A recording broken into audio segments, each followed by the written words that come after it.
जय श्री राम। स्वागत है परम प्रिय मेरे भाई बहन आप सभी का अपने परिवार हिंदू रिचुअल चैनल में। तुलसी विवाह 25 को मनाएं अथवा 26 को मनाएं, कई जगह संदेह है। तो जैसा कि मैंने पहले वीडियो में बताया था, 25 को मनाना सभी गृहस्थ आश्रम वासियों के लिए, हम सभी लोगों के लिए बहुत ही उत्तम होगा। किसी कारण से अगर आप व्यस्त हैं तो 26 को भी मना सकते हैं, पर 25 को मनाना उत्तम रहेगा। उसके पहले जैसा कि आप सभी जानते हैं, जो पूरे वर्ष की श्रेष्ठ 4 एकादशी आती है, उनमें से एक की प्रबोधनी एकादशी, जिसको देवोत्थानी एकादशी भी कहा जाता है। इसी दिन भगवान 4 महीने के बाद दिव्य निद्रा से जय जय सिया राम जगते हैं और विशेष उत्सव पूरे भक्त लोग मनाते हैं। हमारे महाराष्ट्र में तो कहना क्या है, पर इस बार कोरोना काल के चलते जय जय सिया राम नहीं, विठ्ठल भगवान के यहाँ तो वहां पर तिल फेंकने के लिए भी सोचना पड़ता है कि वहां तक कैसे पहुंचेगा। कोई बात नहीं है, करना आवश्यक है। अपने घर में भी आप हम सभी लोग कर सकते हैं। तो 25 को मनाना है एकादशी व्रत और तुलसी विवाह जी का उत्सव करना है। तो जैसे कि हर एकादशी व्रत का नियम होता है, एक दिन पहले से लहसुन, प्याज, बैगन, कुंदरू इत्यादि का त्याग करते हुए, ब्रह्मचर्य का पालन करते हुए सूर्यास्त के पहले एक समय भोजन ग्रहण करना। उसके बाद एकादशी के दिन प्रातः उत्तम ही माना गया है, सूर्योदय के पहले उठें। उस दिन हमें मंजन नहीं करना चाहिए। अगर आपने व्रत का मंजन और जिह्वा अलग रखा है, मंजन बोले तो ये ब्रश, मंजन नहीं, तो वो करना चाहिए। सादा जो है ब्रश कर लीजिए, जिह्वा कर लीजिए। हाँ, सोने के पहले आप विधिवत जो है मंजन इत्याग करके सो सकते हैं, ताकि उठने के बाद आपको वो अटपटा नहीं लगेगा। अथवा गर्म पानी से सादे कुल्ला कर लेंगे तो भी मुख हमारा साफ हो जाता है। अगर नया ब्रश वगैरह नहीं तो उंगली से भी जिह्वा को साफ कर सकते हैं। इसके पश्चात की हमें साबुन इत्यादि का, शैम्पू इत्यादि का प्रयोग नहीं करना चाहिए। जो हमारी माताएं बहनें देवियां हैं, लिपस्टिक है, श्रृंगार की सामग्री, कृत्रिम पदार्थों का प्रयोग नहीं करना चाहिए। आप सभी जानते हैं इसमें जय जय सिया राम बहुत सारी अनावश्यक चीजें मिली होती हैं। और जो सैनिटाइजर भी आ गया है, प्रयत्न कीजिए आप घर के बाहर जाना ना पड़े। अगर आप एक बार ही जाकर आ जाइए, फिर साबुन से हाथ धोकर के स्नान इत्यादि कर लीजिए, क्योंकि सैनिटाइजर में भी अल्कोहल की मात्रा मिली होती है। इतना बड़ा व्रत है तो छोटी छोटी चीजों का भी हमें ध्यान देना चाहिए। फिर जैसे कि आप सभी जानते हैं, निराहार रहना व्रत का प्रथम विधान होता है। उसमें भी उत्तम है हम निराजल रहें। लेकिन अगर नहीं रह सकते हैं तो एक समय जल पी लिया, 2 समय पी लिया, अथवा इसके बाद भी हमारी स्थिति नहीं बनती है तो एक समय दूध लिया अथवा 2 समय दूध लिया। फिर जो है फ्रूट्स वगैरह जो बाजार में उपलब्ध है, फल एक समय खा लिया अथवा 2 समय खा लिया। इतने पर भी संतुष्टि नहीं होती है तो ड्राई फ्रूट ले लिया। तो इसके बाद में भी जो लोग जय जय सिया राम, राजगिरे की आटा का और साबूदाना वगैरह खाते हैं, तो जय जय सिया राम वो व्रत का प्रभाव कम हो जाता है, ना के बराबर हो जाता है। सब ग्रहण नहीं करना चाहिए। हाँ, जो बुजुर्ग हैं, बीमार हैं, बच्चे हैं, उन सब के लिए छूट है। लेकिन उसमें भी घर में अपने लहसुन, प्याज, बैगन और जो है मसूर का दाल, इस सब का प्रयोग नहीं करना चाहिए।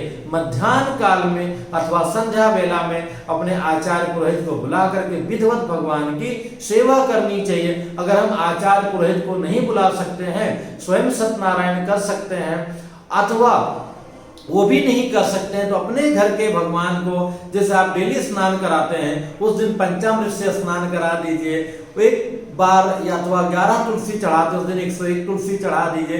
इस प्रकार से भगवान को श्रृंगार करके, सजा करके, सब परिवार मिल करके संकीर्तन करना चाहिए, रात्रि जागरण करना चाहिए। बहुत बड़ा महत्व है। और इस दिन तो तुलसी विवाह का दिव्य उत्सव है। संध्या वेला में बढ़िया से तुलसी माता और शालिग्राम जी का विवाह का उत्सव मनाना चाहिए। अगर आपने वीडियो नहीं देखा है, स्वयं उत्सव करना है, इस लिंक को टच करके तुलसी विवाह का पूरा वीडियो आप देख सकते हैं, स्वयं कर सकते हैं। जो मैंने दिखाया है इससे थोड़ा कम भी कर सकते हैं और 100 गुना ज्यादा भी कर सकते हैं।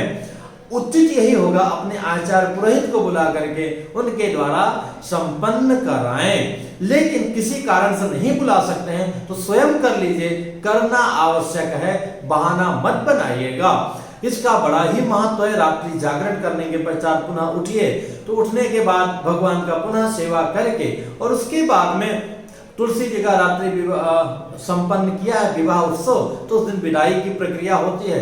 अथवा ना भी कर पाए तो उत्तर पूजन करके आरती इत्यादि करके भगवान को भोग लगा करके और उसके बाद में आचार्य पुरोहित को बुलाकर जिमाना चाहिए अथवा उनके निमित्त 4 खुराक भोजन रख करके और उसके बाद गौ माता का ग्रास निकाल करके पारण करना चाहिए। इस बार पारण का समय भी पर्याप्त है।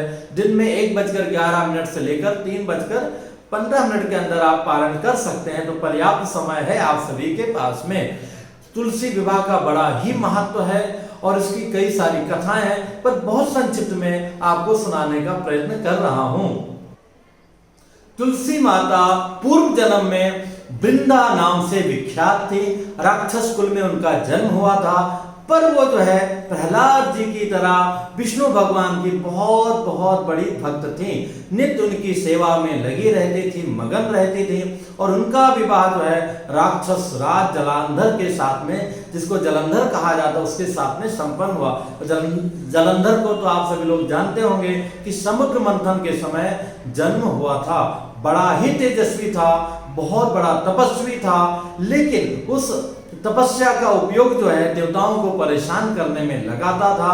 और चूंकि उसकी पत्नी वृंदा इतनी तपस्वी थी कि उसके प्रभाव से कभी वो हारता ही नहीं था। जब भी युद्ध के लिए देवताओं से लड़ने के लिए जालंधर जाता, यहाँ पर वृंदा देवी तपस्या करने बैठ जाती और वहां से विजयी होकर के आ जाता।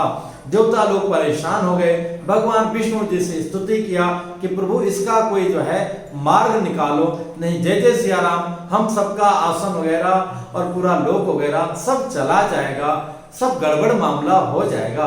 विष्णु भगवान जी ने कहा कोई बात नहीं, चिंता मत करो। एक बार जब वो युद्ध के लिए लड़ने के लिए गया तो वापसी के थोड़ा पहले ही भगवान विष्णु जी ने स्वयं जालंधर का रूप धर करके वृंदा के पास आए और छल पूर्वक जो है उसके पतिव्रत जो है व्रत था उसको उन्होंने भंग कर दिया। बाद में उसको पता चला, बड़ी क्रोधित हुई और उसने जो है श्राप दिया, जिस श्राप के कारण भगवान विष्णु जी पत्थर के बन गए। तो पूरे संसार में हाहाकार मच गया।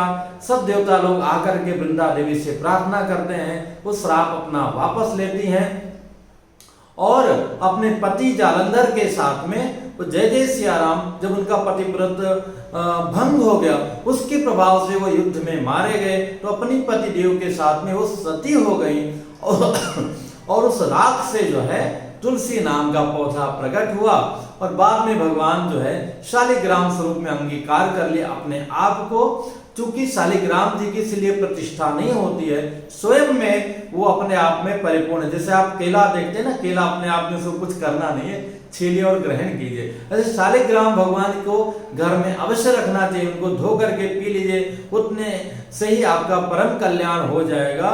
जम के दूत कभी आपको परेशान नहीं करेंगे, आपके घर में उनका प्रवेश भी नहीं होगा। शालिग्राम शिला यत्र, जहां भी शालिग्राम जी रहते हैं वहां तत्र दोषो न विद्यते, जहां पे जो सूर्य का प्रकाश वहां अंधकार नहीं होता है। रात्रि में तो एक बार अंधकार हो भी जाता है, पर शालिग्राम भगवान जहां रहते हैं वहां जो है किसी प्रकार से यम के दूत आ ही नहीं सकते हैं, उस व्यक्ति की सदगति होती है। पर इसके लिए भी इसके विषय में पूरा वीडियो आप इस लिंक को देख करके जान सकते हैं और स्वयं कर सकते हैं। तो वहां से ये चीजें प्रारंभ हुई और होते होते हम सबके कल्याण के लिए यहाँ तक आई। यहाँ समझने वाली बात यह है कि पतिव्रता धर्म में कितना बड़ा महत्व था, कि उसको कितना बड़ा बल मिलता था। आज भी जो देवियां हैं ढंग से पतिव्रता हैं, तो उनके चेहरे का जो तेज है, जो ओज है, उसको कोई भी बाजारू औरत उसका मुकाबला नहीं कर सकती है। वो बहन अथवा माता हमारी भले ही काली है, कुरूप है, विकलांग है, कैसी है, पर वो अगर नियम का पक्का है तो जय जय सिया राम, उसके पति का कहीं भी अनबल नहीं होगा, उसका स्वयं भी नहीं होगा। आज समाज में हम लोग सिनेमा के प्रभाव से मनमाना कुछ भी करते हैं, कुछ भी आचरण करते हैं, उसका फलस्वरूप क्या होता है, एक नाजायज संबंध पनपता है। और आप नित्य पेपर में पढ़ते होंगे कि पति ने पत्नी को, पत्नी ने पति को, अथवा दोनों ने मिलकर प्रेमिका को, ये करके वो करके, और जय जय सिया राम सारा काम गड़बड़ हो जाता है। तो अगर हम अपने धर्म पे रहेंगे, धर्मो रक्षति रक्षता, वो धर्म हमारी रक्षा करेगा, हमें उस चीज का ध्यान देना चाहिए। ये सारे इसमें हमें शिक्षा प्राप्त होती है कि एक सामान्यतया देखने में विधि से कितना बड़ा पुण्य और आदमी प्रतापी बन सकता है, जिसके लिए स्वयं भगवान को आना पड़ा। तो इससे संबंधित जो प्रश्न हो कमेंट्स कीजिएगा। और दूसरा निवेदन यह है कि एकादशी का व्रत अवश्य रहिए, और संभव हो तो जो है तुलसी माता जी का विवाह अवश्य कीजिए, क्योंकि इस दिन अगर हम तुलसी माता जी का विवाह का अनुष्ठान करते हैं, उत्सव करते हैं, छोटे में, बड़े में, मझले में, जितनी भी हमारी हैसियत है, तो कन्यादान करने के जैसा पुण्य मिलता है, और कन्यादान के समान कोई दान नहीं है। तो इसका पूरा लाभ लीजिए। फिर मिलूंगा एक नई जानकारी के साथ में। जय श्री राम।